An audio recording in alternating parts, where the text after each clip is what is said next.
What's going on, guys? Today we are going to be looking at the settings of the new Modern Warfare 2, and these are going to be a lot of settings for PC, controller players, graphics, everything that you guys need to know to be able to get the most out of your gameplay in Modern Warfare 2. So if you guys are hyped for this video, drop a like and subscribe to the channel. If you haven't already, we're going to be posting a ton of Modern Warfare 2 stuff on this channel, so stay tuned and let's go ahead and hop right in. All right, so first of all, obviously you're going to want to come over to your settings. Now we are going to start with the graphics on this game because I think that is the most important thing.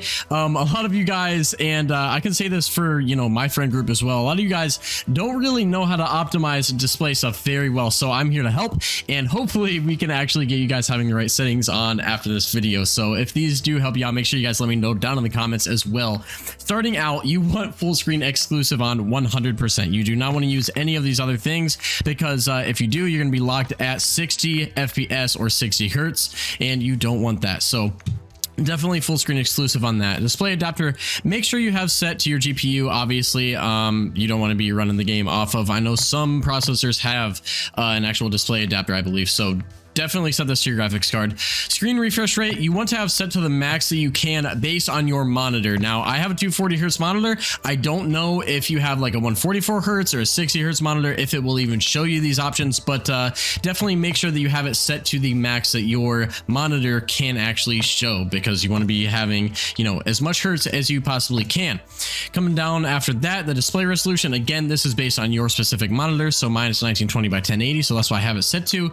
You can bump it up to these if you have a better monitor.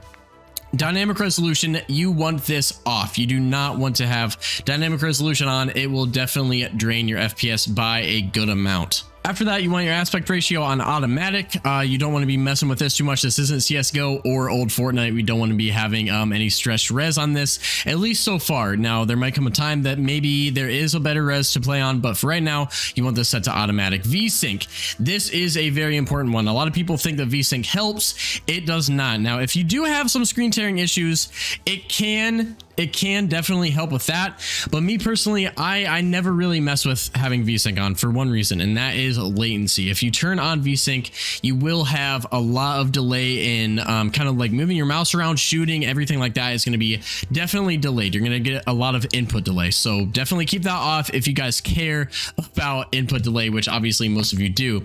Now, this custom frame rate limit, you guys can mess around with this a little bit. I personally keep this set to 250 because it's a little bit higher than what my monitor resolution is at, or my hertz, I guess. So like I said, my monitor hertz are 240, but this is set to 250. So if I am pushing upwards of 240 hertz, I can actually go over that, and I won't be kind of like limiting it at exactly what the monitor is. This actually I have messed with a little bit. You can restart shaders optimization if you're having a bunch of weird issues that you don't know how to fix. You can try that out. Don't mess with that right now though, unless you need to. Display gamma, keep it 2.2. Brightness, this is depending on how you are. I personally turn this up to 55 because I think that it's harder to see stuff on YouTube if it is a little bit lower. So if you guys are making videos, definitely set this to 55 or above. I personally would say maybe a little bit above. I like myself looking a little bit more cinematic, so I keep it at 55. Focus mode, you definitely want this off. Now, focus mode, if you do have a wide monitor, or I believe a curved monitor, focus mode can help, but for all of the people that just have regular monitors, keep this off. Now let's go ahead and head over to quality. Now this is going to be where it gets very important, so definitely pay attention on this part. Now I'm going to go through some stuff here which I personally don't have on. I have a pretty beefy computer. I've got a 3090 and an i9 and 64 gigs of RAM, so I like to push my quality to pretty much the max. I still get around 140 FPS, which is plenty for me. I'm obviously a content creator, so most of the time 140 hertz is pretty much good. 140 FPS, 140 hertz, whichever one you want to call it, that works for me. So if you guys want more than that and you also have a 3090, or if you have like lower graphics, we're going to go through all of that, but that's more in the details and textures for this. This is pretty much going to be everything that everybody wants to have on. So quality preset, obviously you're going to want to have this on. Custom render resolution. Now, like I said, my monitor is limited to 1920 by 1080. I believe if I turn this up a bit, I can actually get a rendered resolution, right? So I can turn this up to basically 4K if I really want to. It is going to put a giant strain on my CPU, or my GPU, sorry, not my CPU. And it's just not what you're going to be wanting. You're going to drop FPS a bunch by that. And like I said, I'm limited to 1080. So I'm just going to keep this on 1080 for that.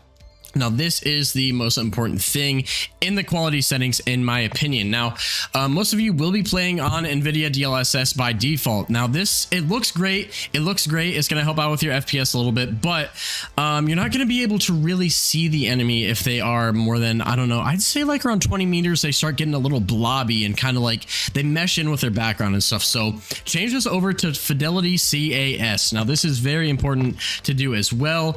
I turn this up to 100. This improves the sharpness of those images. So like I said, on the NVIDIA DLSS, it seemed like enemies kind of started blending in with their backgrounds. Now with this turned up higher, that is going to be turned down a lot. So you'll be able to see the enemy more, basically. They won't blend in with anything behind them. You will be able to see a clear, pretty much outline almost of the enemy, just how it's supposed to look. I believe Fidelity was the only thing that was out during the campaign. So if you guys played during the campaign, you know, pre-access, then this is what you're playing on, and that's how it looks so good. I believe that's what that was. Now, moving on to anti-aliasing. You want this set to T2X and the Filmic T2X, not the SMAA. You want this set to Filmic because it's going to make things look a little bit more, you know, sharper. It's going to, I believe that Filmic puts less strain on your GPU as well. Now, this is going to get to kind of the point where if you guys want better FPS, I'm going to go through some things. And if you want better FPS, I will tell you the things that are very important for more FPS. Like I said, personally, I like my game to look really, really crisp. I like, you know, great graphics. So if you guys like great graphics, copy these settings and see if you can get, you know, as much FPS as you want. I personally would recommend, if you are trying to push your computer to the max and get the best quality that you can, like the best look in game, I would say try to stay around, you know, 120 to that 140 FPS, anywhere below that. And, you know, I don't know, me personally, I like having at least 120 FPS, or else I can kind of notice that I'm missing some shots and stuff that I should be hitting. So, you know, keep that in mind. If you guys do have a 60 hertz monitor, though, you're playing on a TV with just 60 hertz, then like I said, you can crank this as high as you pretty much want, as long as you're hitting that 60 FPS target. But this is going to be a killer for most people, the anti-aliasing. So I have ultra quality on because, like I said, me personally, I like seeing as much detail as possible. Now, the more you turn this down, edges on stuff like around people, around cars and stuff are going to be a little bit jagged. So if you really mind edges on stuff, I would say play on normal. Low is going to put a lot of sharp edges on things, but will save you a ton of FPS. So if you guys are FPS maniacs, you can crank this to low. I'm pretty sure if I put this on low, I would be pushing like 200 plus FPS. But I personally like it on ultra quality, like I said. Moving on to the next one, video memory scale. I keep this at 85. If you guys want to save some FPS, you can put this a little bit lower. Moving on to details and textures, we're going to go through this pretty fast, like I said, because I personally have this all set to pretty much the max that you can run, but I'll explain it in a little bit of detail. Texture resolution, I've set to high. If you guys want to save some RAM and CPU, you can turn this down. Texture filter, I have set to high. I don't think that this is too much of a impair of the GPU. You guys can turn this down if you want to, but personally, I think that it can just stay high or even normal for most people. Nearby level of detail, I have set to high. That is going to make it easier to see enemies and everything like that. Distant level of detail, I've set to high. Again, easier to see enemies. Clutters draw distance, I have this set to long. Now you can put this to short, but again, you're not going to be able to see as much. Particle quality, I have this set to high. You know, you can turn this down, and a lot of things like grenades going off, stun grenades, smoke grenades, all of that stuff will take a lot less GPU, but you know, keep in mind that you won't be able to see as much as other people. Particle quality level, this is going to take a lot of GPU for you guys. You can turn this down to low or even very low if you guys want more FPS. Bullet impacts, I have that on because actually I have found this kind of useful sometimes when I'm like, where did that guy just shoot from? And I can see on the wall, you know, they shot right there. They've got to be coming from that direction. I personally like having that on. Shader quality, I have set to high. Again, you can turn this to low. This will save you guys a decent amount of GPU. Tessellation, you guys can turn this off. This will save you guys a lot of GPU as well, unless you like it like me and you have it as pretty much max as you can. Terrain memory, you definitely want to have this on max. On-demand texture streaming. Now, this is pretty much the last important one on this list, I do believe. Texture streaming can make your game look amazing, but it does take a bunch of GPUs. So you're going to want to turn this off if you guys are having some FPS problems. Your game won't look quite as good because you won't be able to download as much of the textures and everything like that, but it will greatly help your FPS. So keep that in mind if you guys are lowering or if you guys want to have higher FPS. Streaming quality, normal. Volumetric quality, I have set to high. This can save you a good amount of GPU. Physics quality, I've set to high. I think that you can probably keep that on high without very much issues. Shadow map resolution, I believe that mine is set to ultra. I do believe right now. I'm going to turn it on to ultra again just to make sure. But actually, I don't know. Maybe mine was like defaulted to some weird thing, but shadows can help a lot with FPS. So if you guys are FPS freaks, then go ahead and drop it down to low or even very low. I would say low. Dropping this down to very low could be kind of the same effect as that anti-aliasing. Like I said earlier, you're going to see a lot of sharp edges. Screen space shadows, I've set to high. Again, you can turn this all the way to off if you want to. Spot shadow quality high, spot cache high. You can actually turn this down to low if you guys want to save some GPU. Screen space reflections high, static reflection quality high, weather grid volumes ultra. I have pretty much everything, like I said, guys, set to high. NVIDIA low latency, this is another important one. Now I've experimented with on plus boost a little bit, and I personally have seen that this actually hurts your FPS quite a bit. I've seen a lot of like, it seems like it's helping it. I'm gonna be honest with you, it seems like it's helping it at first, but you guys will see as you play through like a whole match, you'll see a lot of frame drops if you turn this on plus boost. I personally say keep this on. You guys will see a lot better latency. You won't have much issues with latency. Depth of field, these are some important ones as well. You want all of these turned to off. You don't want motion blur, you don't want weapon motion blur, and you do not want depth of field because it's going to make it so if an enemy runs by you, you might not be able to tell you know, as much where their head is or stuff like that, because it's going to kind of blur together.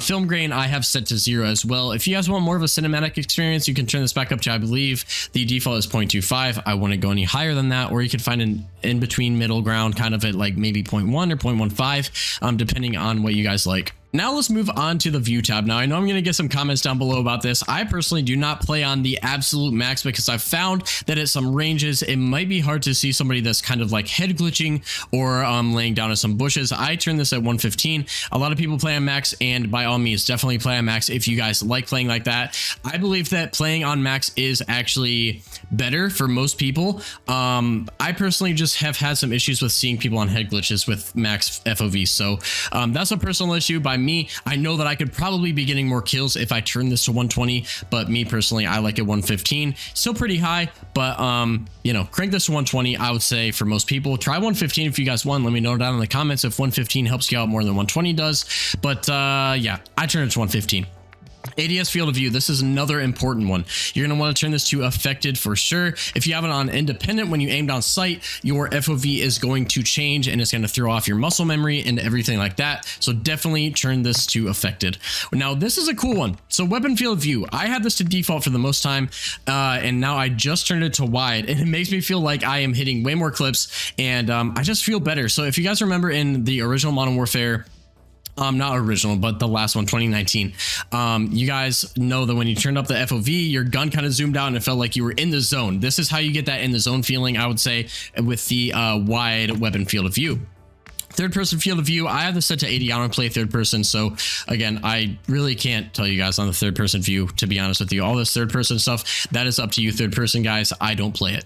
Vehicle field of view, I've set to default. Now these are two more important ones. First person camera movement, you want to set to least, and then you might as well set your third person to least as well. This makes it so when score streaks or grenades or even sprinting around, your camera kind of shakes, and you don't want that obviously because you're going to be dropping frames for one, and you might not be able to see an enemy that's kind of head glitching. So definitely turn this down to least if you guys want less camera shake. It helps a lot. Trust me, this is one of the more important ones. Definitely put this down to 50%.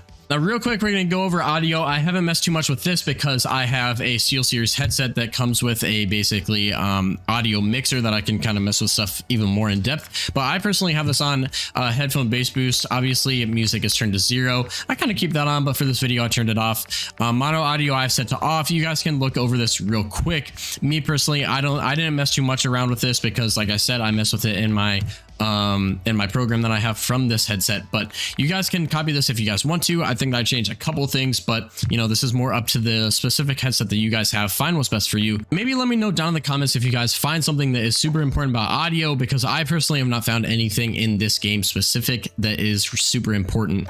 Now, the next thing that we're going to head over to is keyboard and mouse. Me personally, I play on keyboard and mouse. I play a little bit on controller, but only every once in a while, to be honest with you. So you guys can go ahead and copy my mouse stuff, and I can also go over my controller settings, because honestly, when I plug in the controller, I feel like I'm beaming people, so you guys might want that too. But I play on 6.5 mouse sensitivity, and I play on pretty low DPI, so that is completely up to you guys. So get what is best for you.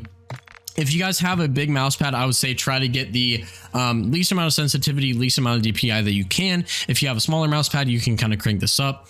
ADS sensitivity multiplier, you want set to 1. ADS sensitivity type, this I believe I did change. I turned it to relative and set everything to 1. And I believe that that's it. Now, gameplay, this is where it kind of gets important. Crouch behavior, prone behavior, you want all of this set to toggle. Automatic sprint, I personally have this set to off. Now, when Warzone comes out, this might be different. I might have this on automatic tactical sprint, but I found for multiplayer, you don't want to be sprinting around in buildings because you're obviously going to want to be a little bit quieter sometimes. Single tap to sprint. And you want share, slide, and dive inputs to be independent. You don't want to be sliding and diving depending on the situation that you're in. You want to know what you're doing. I have aimed on sight set to hold. I know some people set this to toggle. Personally, I like it on hold because honestly, hip firing in this game is pretty good. Now, equipment behavior, I also have set to hold. You can turn this to press if you want to. I personally, I don't know. I like to hold my grenades and maybe cook them a little bit. Interact behavior, I have set to press. Weapon mount, I have set to toggle. Armor plates, obviously this doesn't matter yet because Warzone's not out, but I have it set to apply all. When Warzone does come out, you guys definitely want this on apply all.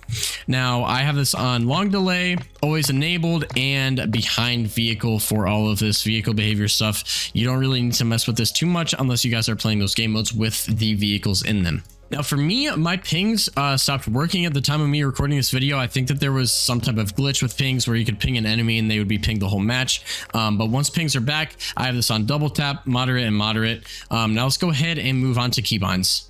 Now, this is going to be a personal preference type of thing, right? So I personally have my prone on one of my mouse buttons. So when I'm aiming and shooting, I can kind of still have pretty good movement, and I can drop shot very, very fast on the go. I found that drop shotting can actually come in handy because a lot of people are jump shotting and trying to B-hop, as you guys know. Obviously, that works great too, but I found that going prone sometimes drop shotting is going to save you in some of these situations. I have crouch and slide set to control, and that's pretty much all that I've really changed in these settings. You know, the default settings on this game actually are not too bad.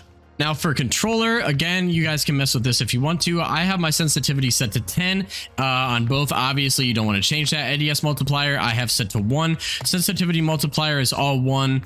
I think that I changed some of these things. So automatic sprint, I turned to off, and equipment behavior, I turned to hold. Now let's go ahead and go over to the advanced tabs. Obviously, you want target aim assist on. Aim assist type, if you want that strong aim assist feel, you're going to want to go over to Black Ops. Obviously, you guys want the strong aim assist feel. Don't play on anything else. Play on the Black Ops setting. You're going to hit a lot more shots. Coming down to aiming, this is another important one. You're going to want to set this to dynamic. This is set to standard by default. When you set it to dynamic, I don't know what it is, but it just seems like there's a lot more response depending at you know, which distance the enemy's at. If they're at a long distance, you're still going to be able to kind of lock onto them, and if they're close, you're going to be able to just follow them pretty much without honestly moving your stick too much. It helps for those long range fights and close range fights. I have personally found input dead zones. This is what I have mine currently set to. You guys can pause the video right there if you guys want. I think that might be all that I have changed in there, but those controller settings, I would say at the top, are pretty important. Black Ops and dynamic, you're going to be beaming people. Now, the last thing we're going to do is head over to the interface. The only things that you really need to change in here is if you go all the way to the bottom and you guys turn on advanced interface settings, definitely turn that on. Skip introduction movie, you can turn that on if you want. Sometimes I kind of like seeing that, gets me in the zone. Tooltips on. And you also want to go down to telemetry. This is what you really want to see. You want to turn this to custom, and you want to show your FPS and latency. You guys can turn on your packet loss. If you're having GPU issues, you can turn on your temperature so that you guys aren't overheating your GPU, all that good kind of stuff. But that is pretty much all of the settings that you need to be able to have on in this game to help you at, you know, have your max potential. Those settings are going to help you guys a lot. They have definitely changed my gameplay quite a bit. And if they help you guys out, make sure you guys drop a like and subscribe to the channel, and let me know down in the comments which setting helped you guys the most. So again, like I said, hope that helped you out. I'll see you guys in the next one. Peace.